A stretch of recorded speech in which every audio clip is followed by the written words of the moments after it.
All right, y'all, I'm gonna jump right into it. For this video, I'm gonna talk briefly about 3 ways you can use a resume.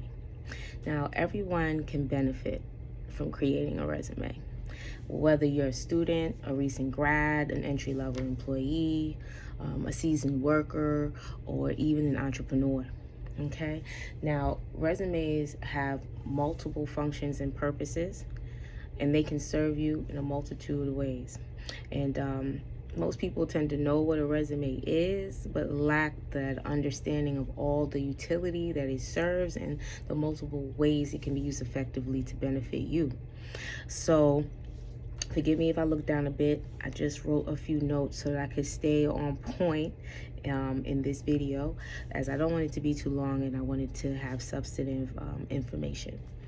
So, jumping right into it, the 3 ways that you can use a resume. The first way you can use a resume is as a career planning tool. Okay, now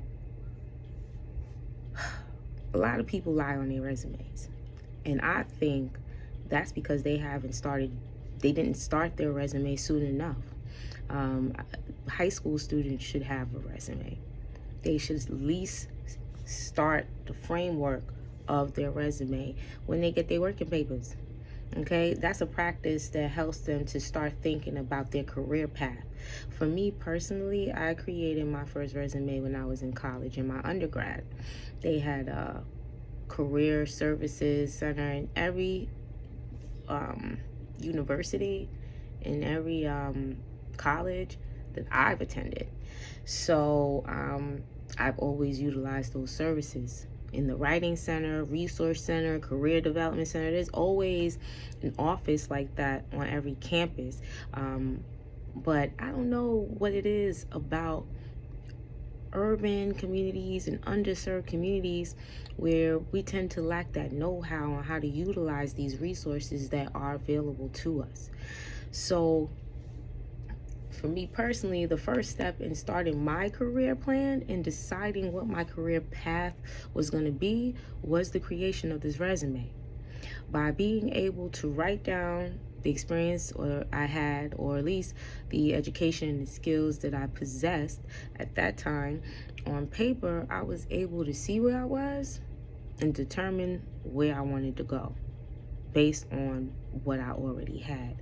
Now, a lot of people say they don't have any experience. I think that's one of the number one reasons why people think that they either don't need a resume, don't know how to use a resume, or can't find a job or get a call back. And the thing about it is, how can I put this? Lack of experience can be a strength. It don't have to be a weakness. It just depends on how you work it. Okay? Because if you try to get into a corporate organization with your education and your skill set, you're going to have ability that they're aware of. And because of your lack of experience, they're going to be more inclined to probably hire you because they can pay you less. Okay? You have to just be able to negotiate your value best you can and know how to compromise in those situations. Because as an entry-level employee, that's where it's going to hit you. It's going to hit you in your pocket when you start, because you're not going to get the money that somebody with experience is going to get, but you can still get the opportunity. You just have to know how to work that opportunity to your advantage and how to maximize that opportunity for your success. You know what I mean? So for me personally, in all my entry-level positions where I got like the lowest pay ever, I know that I'm not going to be there past 2 years. Okay? I like to have a pattern of showing staying power. Okay, so I have a tendency to stay on the job at least 2 years so that the next employer understands that I have staying power. And a lot of times, all they really want from you is 2 years for real, because they gonna want to renegotiate for somebody with less experience to pay them less, y'all. This is a business. I think you just got to change your perspective on how these things work, okay, and how you talk to yourself about them. But yes, a resume is a highly effective career planning tool. Okay, I like to write things down. Aside from the resume, ever since I was a child, I write lists, I write goals, I do to-do lists. I check it twice, okay? And I was gonna make a joke, but I'm gonna keep it to myself. Anyhow, yes, a resume is an awesome career development tool, and I would suggest anyone in any stage of their career either create one or revamp it, okay? Especially if it's over 12 months old, okay? Anyhow, number 2, a resume can be used and is generally known for a job seeking tool. So I'm not going to talk about that too much.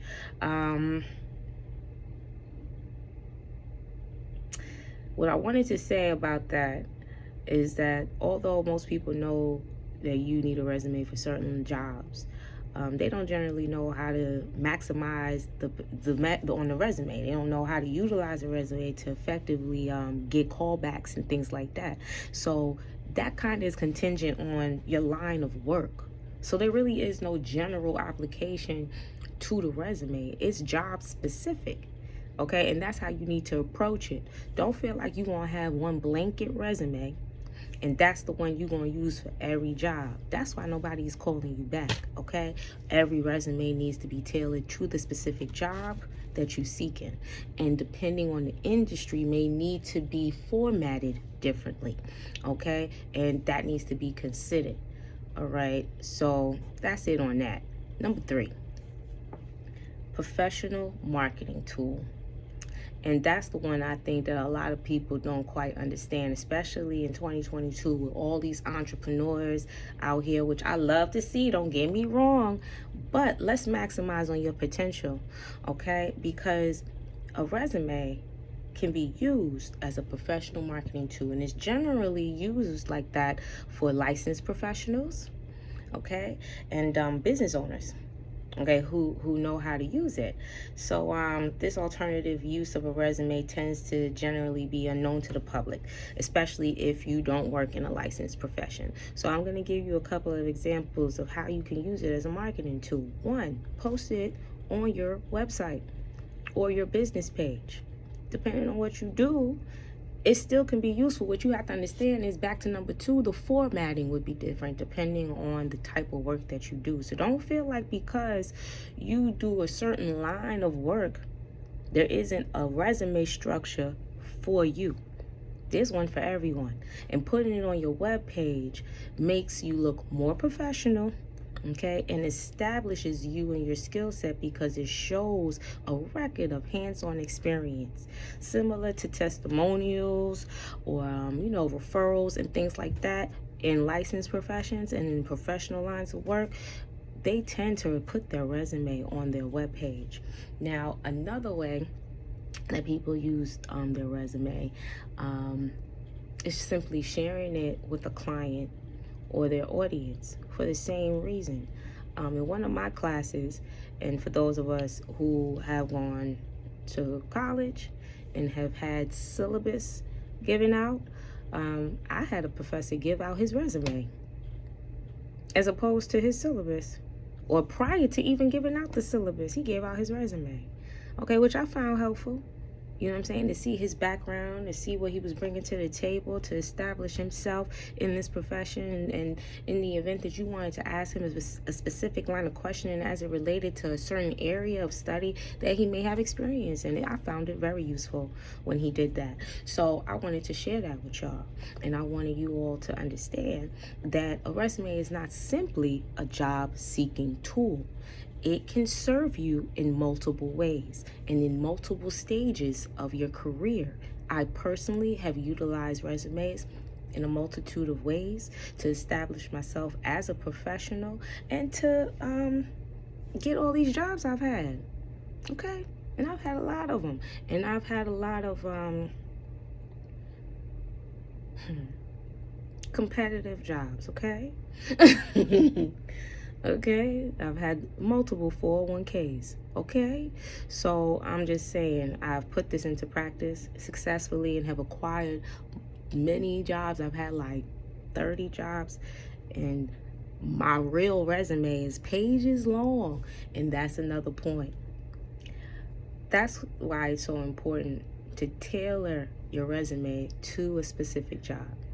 People generally make the same mistakes, putting all their jobs on a resume, thinking it's going to show that you got a lot of experience. It actually shows that you all over the place, okay? And you didn't put no effort in to tailoring the resume for the job that you're seeking, making them go through stuff that they don't feel like reading, okay? If it's not job specific, if you can't speak to how that job on the resume is going to contribute to the skills that they're asking for in the job you're seeking, or how it can contribute to the client you're seeking, okay, it don't make no sense why it's even on there. And that's why it's important to not only review it and update it and edit it. If you have the resources, use a third party to do that. I always utilize my resources, or I try to, as it pertains to career development tools. Even at the law school that I attend now, I frequent the Career Development Center, seeking guidance, advice, tools, edits. I have my resume reviewed every year by a third party, okay? And just to make sure that it's tight, okay? And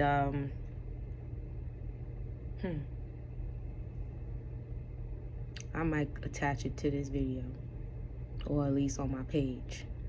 Yeah, so you can see an example of my resume. But to be honest with you, I don't love writing them, but I'm really good at it.